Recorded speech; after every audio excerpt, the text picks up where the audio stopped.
Ba. Oke, assalamualaikum warahmatullahi wabarakatuh.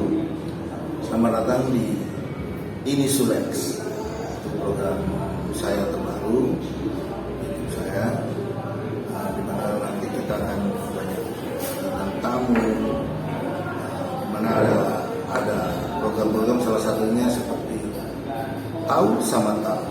Kalau saya tidak kasih tahu, maka tidak tahu. Kalau sudah dikasih tahu, menjadi tahu sama tahu. Kira-kira begitu. Oke, untuk awal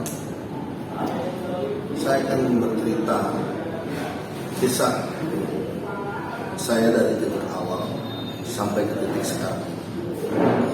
Sebelum saya nanti banyak mengundang tamu-tamu, bukan cuma dari kalangan musisi, tapi saya juga akan mengundang tamu-tamu dari di luar kalangan musisi bersama dokter,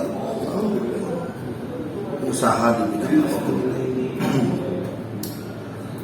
Okay, this is the first time-nya saya akan bercerita tentang sejarah saya, di mana saya memulai karir itu sejak saya SMP.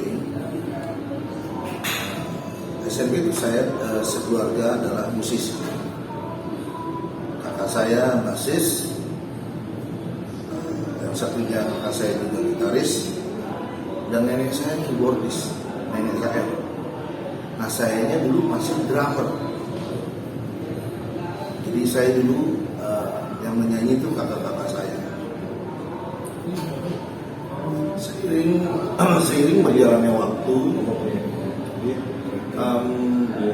rupanya karena om saya sudah bermain ke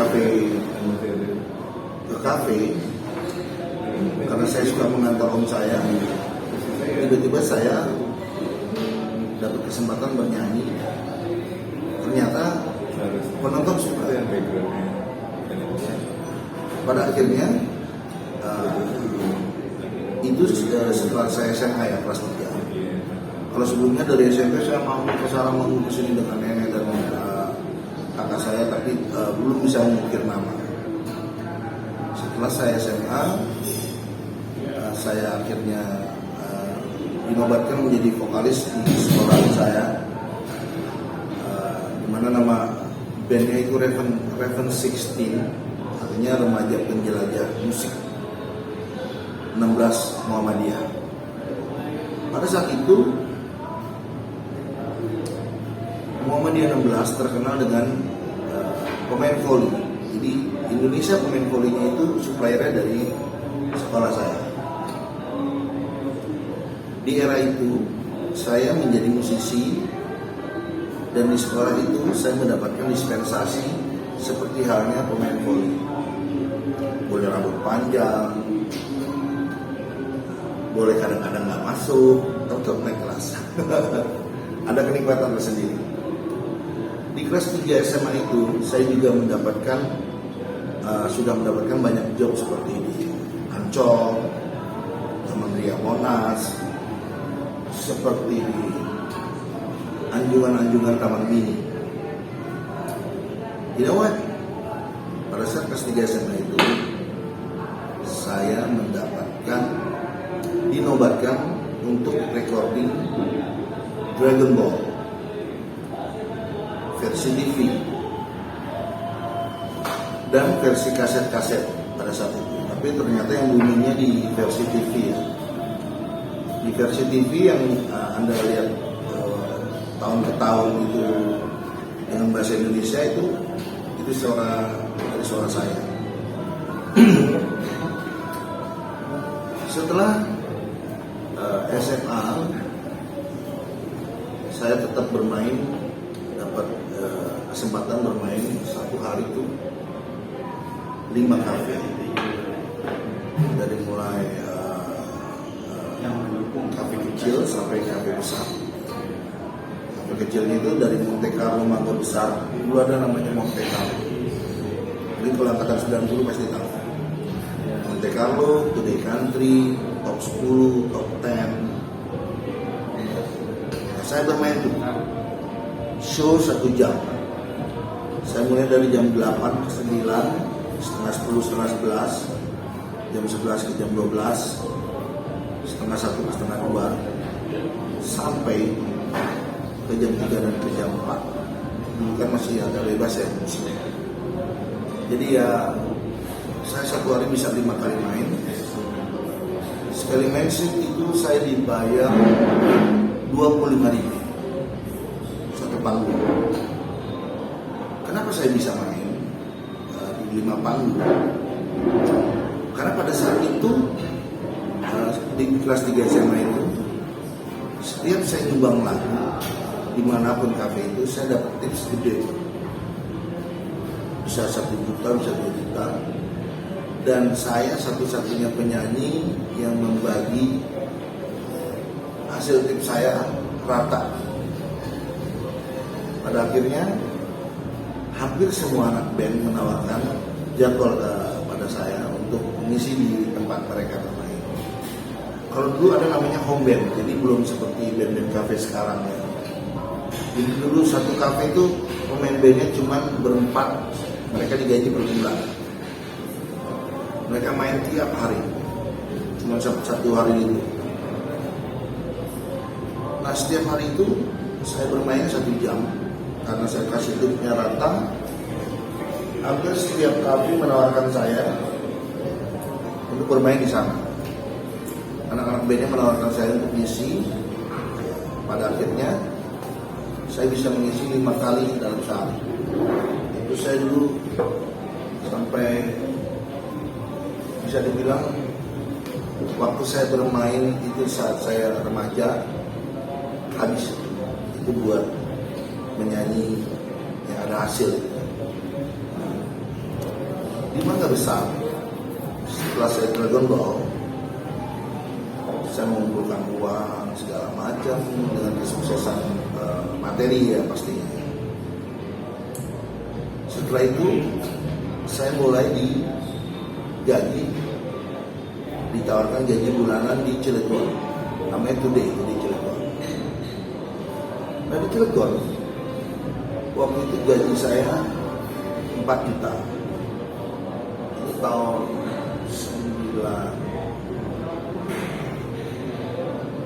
93, 94. Itu belum tips. Dan saya dapat rumah sendiri, homestay, jadi di Cilegon bilangnya homestay. Nah setelah saya bisa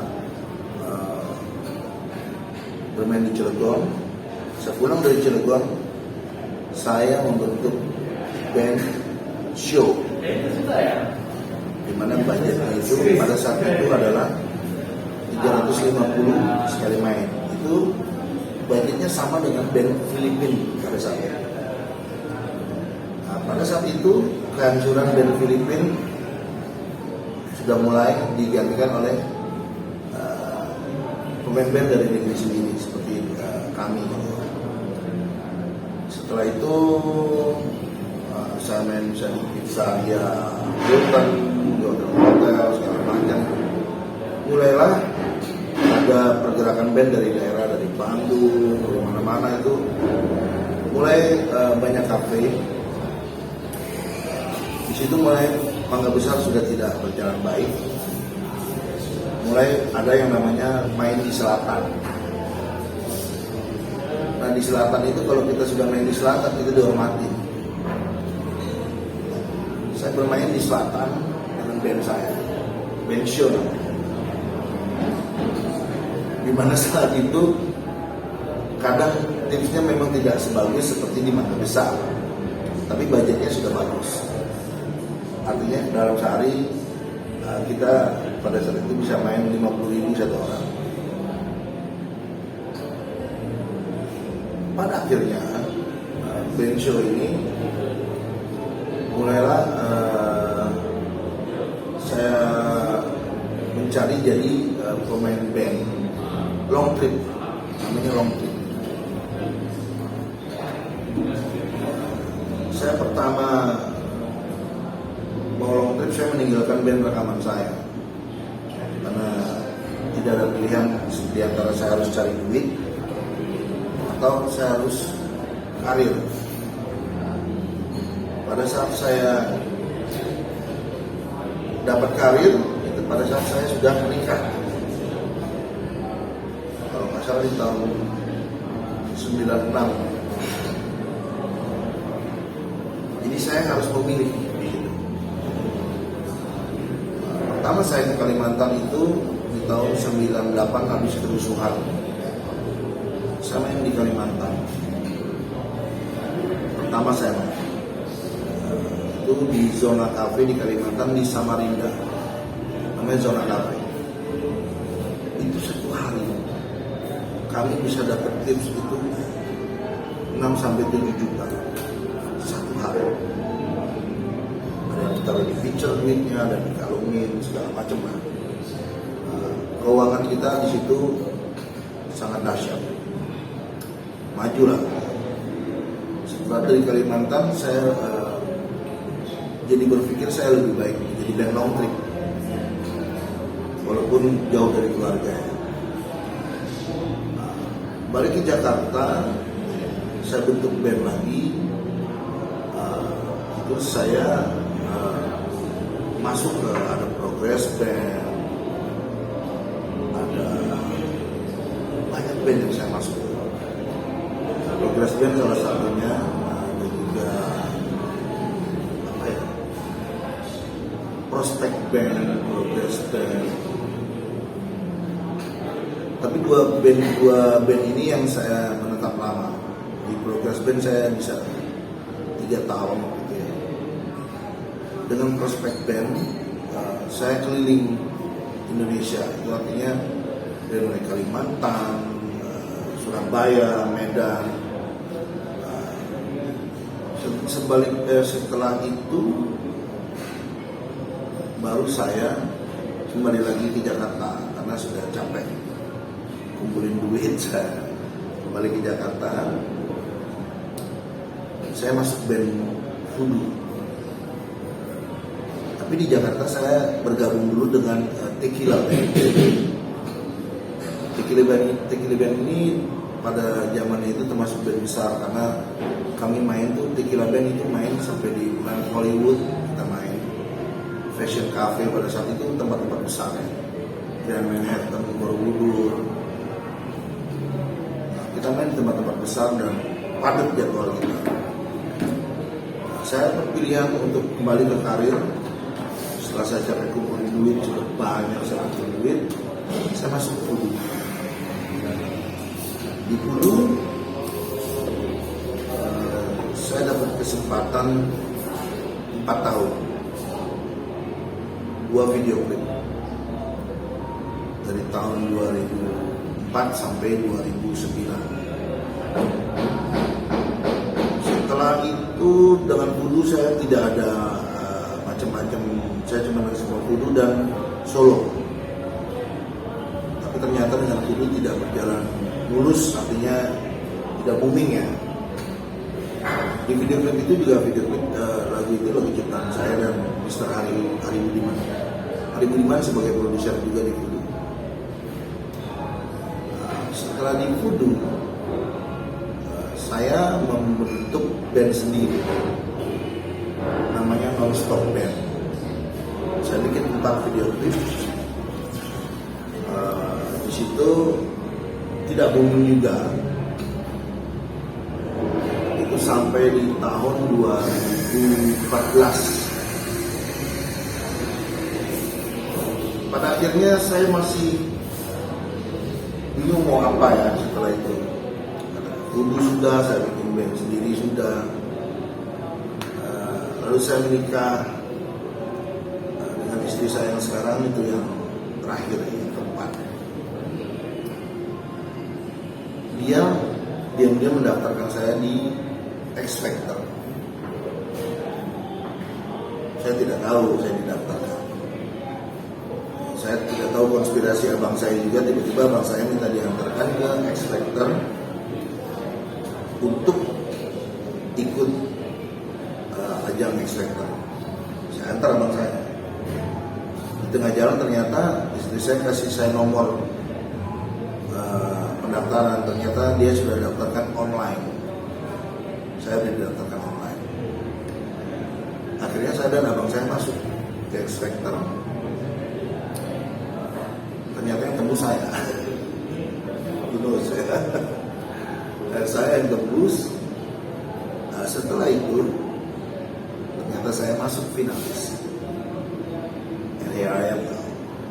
Dari 2015 sampai sekarang saya baru putus kontrak dengan SMN Management. Saya baru putus kontrak dengan SMN Management. So, itulah cerita singkat saya tentang kali. Dan sampai detik ini saya bermain di berbagai kafe, salah satunya di Metro Cafe ini di Sudirman. Saya sudah bermain selama 6 tahun dari awal mereka. This is me.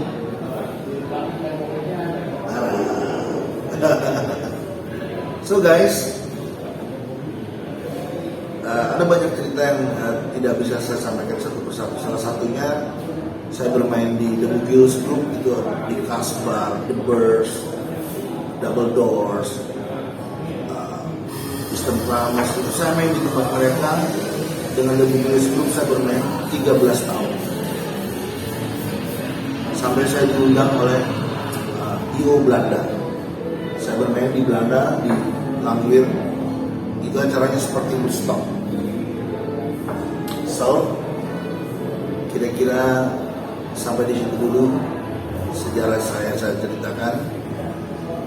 Di detik sekarang ini saya akan melangkah lebih jauh lagi. Doakan saya dan manajemen saya sukses. Sampai ketemu lagi di Tahu Sama Tahu. Bye. Bye-bye. Assalamualaikum warahmatullahi wabarakatuh.